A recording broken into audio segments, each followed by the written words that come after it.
can you daven in a shul where they count the Mechal Shabbos for a minyan?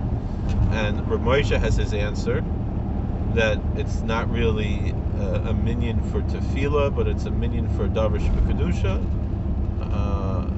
which is almost a brisker Torah, and it's really pushing it with what Rav Moshe is saying, with all honesty. But the one that makes more sense to me personally is Chacham Avadia, his approach that if someone says Baruch Atah Hashem V'Kadesh Shabbat V'Kadesh Shabbos, blessed art thou, O Lord, who sanctifies the Sabbath, they make Kiddush Friday night, they daven in shul, even they drive to shul, right?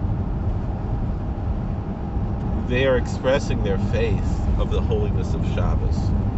That is a God-given holiness of Shabbos, which would mean that the Reform and the Conservative are, because that's their liturgy, they are not considered heretics in the sense of the Mechal Shabbos B'Parhesia.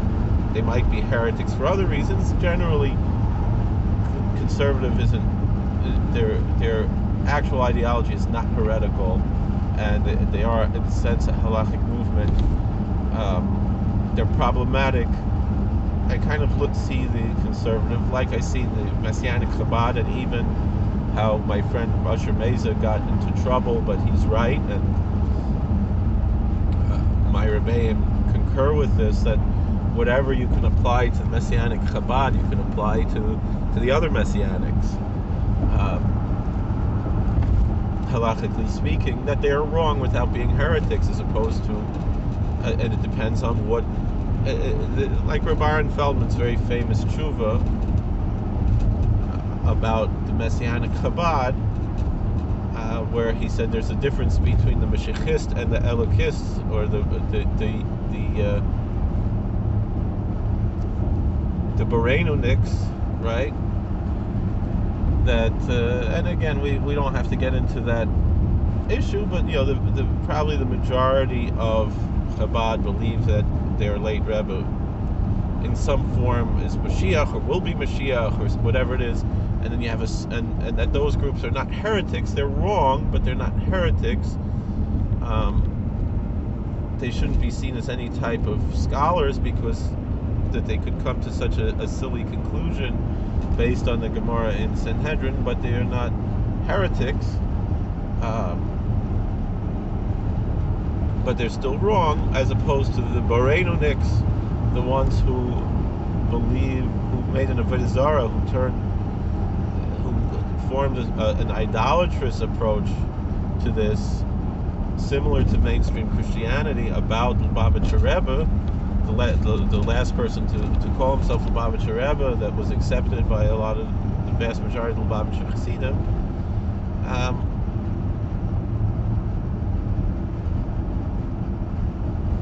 So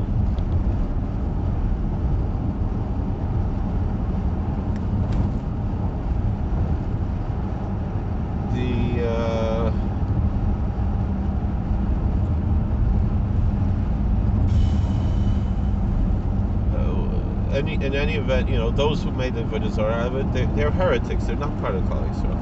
Now,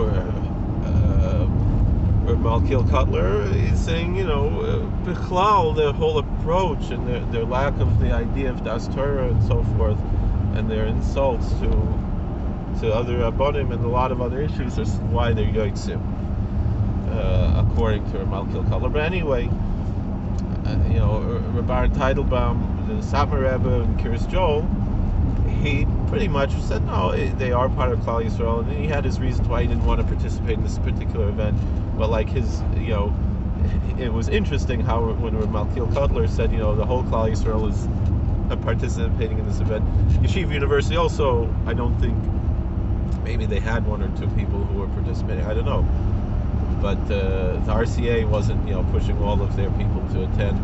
So is Reb Malkiel saying the RCA, why you're also not part of Klal Yisrael?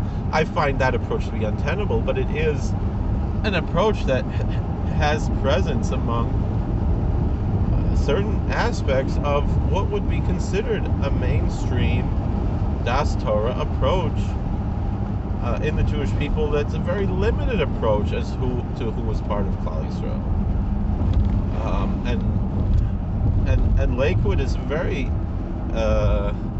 you know, influential part of the Haredi Jewish community, and respected in the modern Orthodox Jewish community to a certain extent. So, you know, that question of that approach, what are we saying here? It's an interesting question for all these things.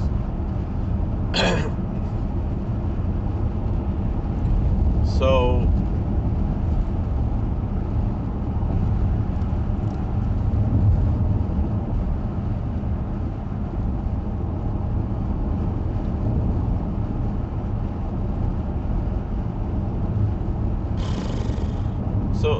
you know, what I am saying is less radical than what the Rosh Hashiva of Lakewood believes, because not, you know, although he might see it as radical, although the truth is, his own Zayda, you know, Reb Aaron, who was, you know, when he was discussing of Mesachus Yigulenu, Reb Aaron Kotler was talking about the question of Mechitza. He admitted that the Mechitza is a minhag. And when, you know, he didn't say it's a halacha the way that Reb Moshe and with the same Samarov also held it seemed to be a halachic issue as opposed to an issue of minhag. But in the Satmar approach, there is clear, you know, minhag can be called halacha. You can say it's asur, you know, to violate minhag, and the same thing by Reb Moshe, because obviously his discussion about kitnios and things like that also approach it. But the point again that I'm making here, I'm not saying anything radical. What I'm saying is mainstream and perhaps liberal. When I'm saying that there are certain individuals who are born Jewish, who have a Jewish mother, who are not part of Klal Yisrael, but they also never become Gentiles, and so I cannot officiate at a wedding between the two, between the apostate ex-Jew and the Gentile, and I can officiate a wedding between the apostate Jew and a religious Jew. Is it wise to do so? No, it's not. You know, but you know, I've had, you know, these types of questions and issues. So.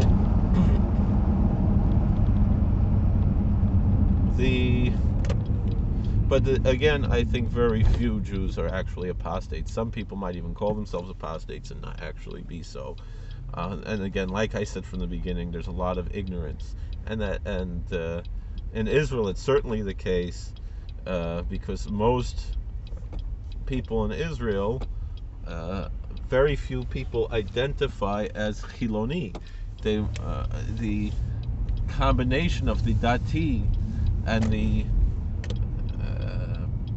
Dati and the Haredi and the Masorati in Israel. And Masorati in Israel is almost more religious than a lot of the people who call themselves modern Orthodox in America. They're not really the conservative Masorati that we find in America. They're not as liberal as the conservative movement in America is.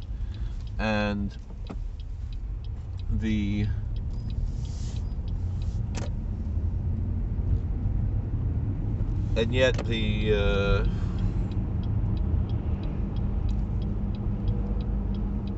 those are the majority of the Jews in the land of Israel.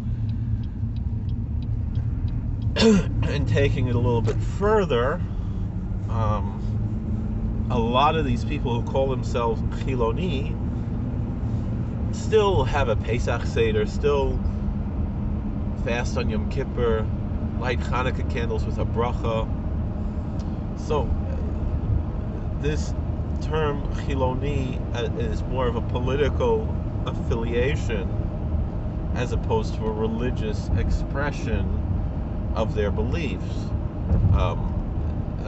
Most of these people who call themselves Chiloni would not fall into the category of the true Apikoros, halachically speaking, but rather would be Yisrael Afal Pi Shechata Yisrael Hu.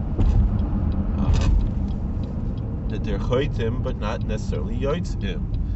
and again, that is with the the understanding of what heresy means in Judaism, that there's a difference between what I would call halachic heresy and colloquial heresy, meaning when the Divrei Chaim, the Sanzaruf, said that someone who doesn't believe the Dor HaChaim HaKodesh is written Baruch HaKodesh is an apikoros, that means a colloquial apikoros and not a halachic apikoros. And so the colloquial apikoros is in the category of Yisrael Afal Pi Shechoti Yisrael Hu, which would include the Zionist apikoros to a certain extent. That it's a colloquial apikoros, even though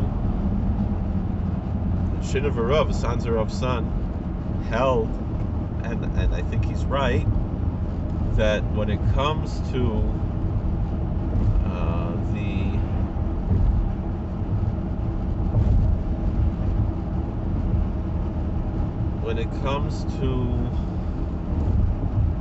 what is it called? When it comes to the wine in Israel, there was someone who needed wine. He said this in a halachic psak halacha. There was someone who needed wine for health reasons, and the only kosher wine was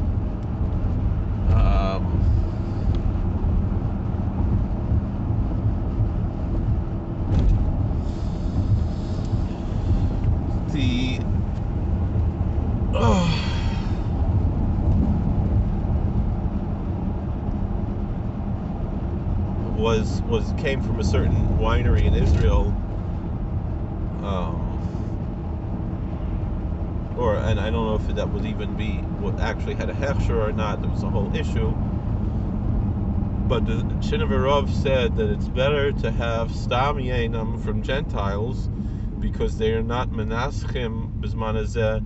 Even the sacramental wine would not be considered nisuch in the halachic sense, that it would be a biblical prohibition, and so it's a rabbinical prohibition of stam yenam to have the Gentile wine of this type of wine, but it would be a violation of the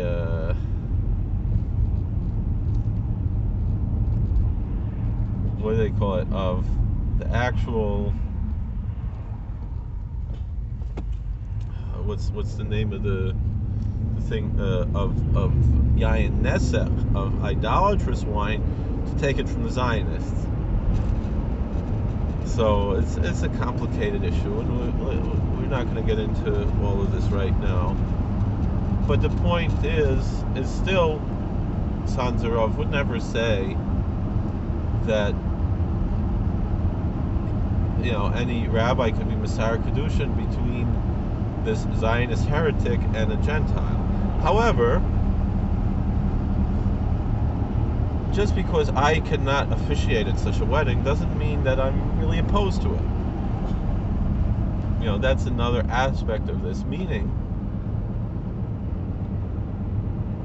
I'm not going to be involved in it. I'm not going to perform this ceremony. And it's, but I have really no issue. I don't believe in making this whole, mission that we have to prevent intermarriage. I think intermarriage, for the people who are, really not connected to Judaism, I don't see any real issue with it. Just I'm not going to do it. I'm not going to officiate at this. I know it's wrong. I know it's sin. But is it any worse than breaking Shabbos? Is it any worse than eating chazer? And that was the point Meir Kahane brought out in one of his articles. Like, this kid comes home from college and he wants to marry his girlfriend, and his parents said, "What are you doing? You're marrying out." And he's like, "What are you talking about? We don't keep Shabbos. We don't keep kosher. We don't. We don't daven 3 times a day. We don't put on tefillin. We don't do anything. And you want us to. Why do you expect me to marry someone Jewish when we're not religious?" And even I've heard stories, where someone was a member of a conservative shul and their girlfriend wants to convert so they can get married, right? And the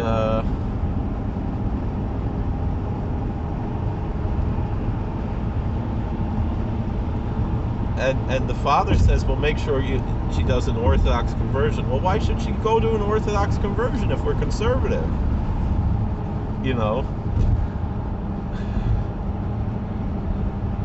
Right? So,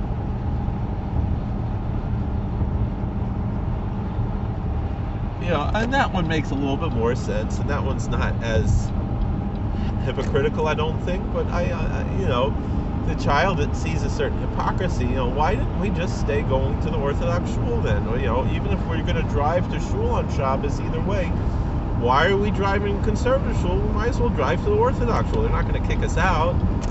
All right, so you want to sit together. It's these types of things. So, but the truth is, the conservative conversion probably, depending on the rabbi, depending on, and some conservative rabbis, they can arrange an Orthodox Bezdin type of thing, Anyway,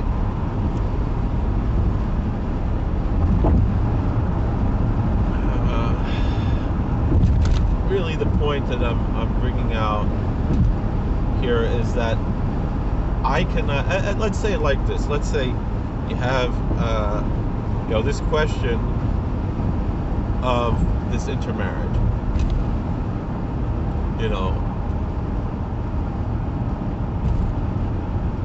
We'll go back to that comparison that I hinted to earlier of the Catholic priest, right? So really, in a certain sense, converting to Judaism is like becoming a Catholic priest, right? Because in Judaism, we don't say you have to be Jewish to go to heaven, whatever, and that's just a metaphor. That's not, that's a mythological approach. I don't mean that in a literal sense.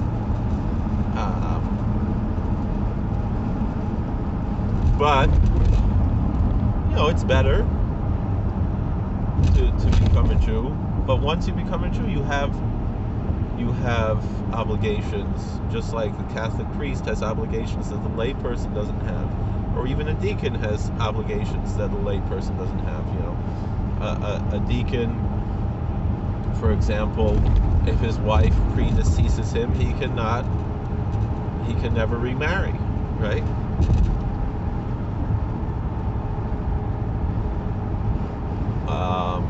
Things like that. So meaning you're taking on obligations that you're not required to do, but they're good things to do, as long as you're really going to do them. Now, let's say then you have, we had a priest who worked for us in the prison, who turned out to be living actively a homosexual lifestyle, so he's no longer a priest, right? Now, let's say he then decides he wants a heterosexual lifestyle, right?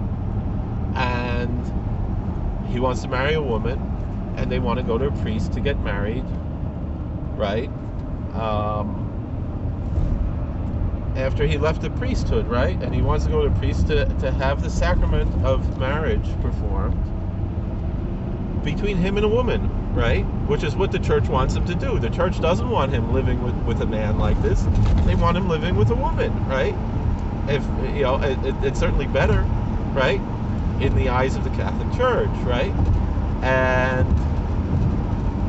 But he already took the vows to be a priest. He can't get married in the eyes of the Catholic Church. But let's say he goes to justice of the peace and he marries a woman. I think you ask any bishop all right, it's not within the teachings of the church because this man took on vows of celibacy and he's breaking them. So I cannot celebrate his marriage, right? But the fact that he's marrying a woman instead of marrying a man, I'm kind of happy about that, right? From a personal, somewhat religious standpoint, outside of the teachings of the church, right? And I think it's kind of like that. Meaning to say, and it's a strange thing, I'm kind of happy that this Jew who is not interested in Judaism is not making more Jews who are not interested in Judaism. You know, if this Jewish man is marrying a non-Jewish woman and his kids aren't Jewish, good. That's a good thing. That he's not making more bad Jews.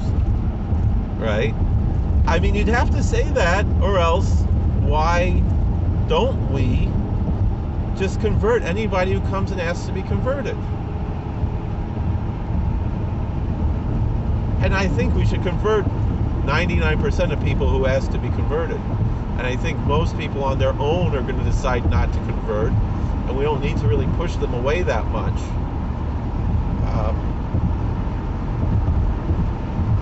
Right? So, you know, it's kind of the same thing. So what I'm kind of saying is, no, I cannot celebrate that marriage between this Jewish apostate and a non-Jew. I'm kind of happy that his children are not going to be Jewish, I guess, you know. And if they want to be Jewish, they can always convert and make their own decision. So nothing has been lost. The potential that these children can be good, pious Jews serving the Almighty in our covenant with God, that potential remains without the obligation, because they're not born into this covenant. They can choose it on their own. And a lot of people, a lot of rabbis in the normative Jewish approach will more quickly convert someone whose father was Jewish and mother was not, than someone who has no Jewish ancestry. I don't think that's particularly fair, but it is normative because of the idea of Zara Yisrael and bringing the schus back to those ancestors, bringing some merit to those ancestors who were pious Jews at some point in the past. And even they say that Nachmanides made some kind of statements like this.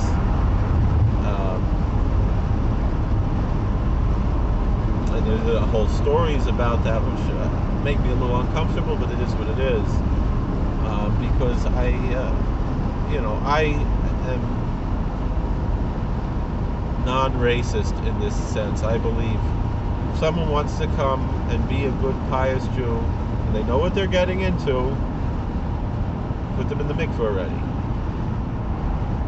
There's no reason to keep them waiting. And not only that, but Chazal say, the sages say, that converts suffer because they wait too long to convert, because they were kind of thinking about it, and then they are punished, which seems to, contradict this idea of Gersh Nisgar Kikatan Shnoiladami. How do we rectify those two things? And that's a discussion for another time. That how do we rectify the one statement of Chazal, of our sages, that converts suffer because they waited too long to convert, and then the other statement is that the convert who converts is like a newborn baby and is not, it would seem, has no connection to their past. And again, the basic understanding that is halachic and not necessarily as far as liability, meaning can we say that someone commits murder before they convert to Judaism and then they convert, are they now exempt of of that murder? No. When we say that is that their connections to their family are halakhically severed and had to be restored rabbinically. That's all that is.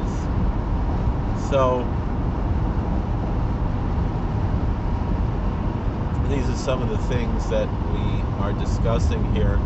But so so in that sense, that's what I'm saying is that no, I cannot perform this intermarriage, but I'm not really against it either, and kind of wish they would do it. It's kind of like the idea of Marin Ben Malin, which, if you don't know what that means, I'm not going to translate it. There are certain things that do not belong in English, but if there's any Talmidei Chachamim who are listening to this drasha, and they're probably bigger Talmidei Chachamim than I am. I'm not a Talmid Chacham, I'm just a guy who wears a silver robe that I got at G&G, and you can buy one too, right? And I'm wearing it because I'm going to go to a wedding where they asked me to wear it.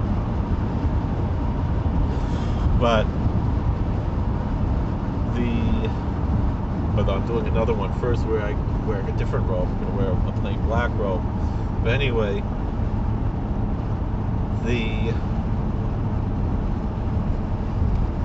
this idea of Marin Ben Malin is actualized kind of in a certain tshuva from Yavitz, based on a tshuva from Maized and Chavas Yoyer, which we won't get into right now either. But if you know which one I'm talking about, it's along those lines, and there's a lot of similarity there to say that I'm going to turn a blind eye to this intermarriage, and maybe even encourage it to a certain point, because we don't really need these Jews in Klal Yisrael. And to a certain point, Galus. And I know one rabbi who I respect very highly, who said that I wish they would intermarry. Oh my goodness, I forgot to do my work to make a certain phone call. It's almost an hour late, and I should have just made the phone call 5 minutes after I started this video. So I really gotta go. Thank you for watching. God bless. Please like, share, and subscribe. Comment, and we'll see you all later.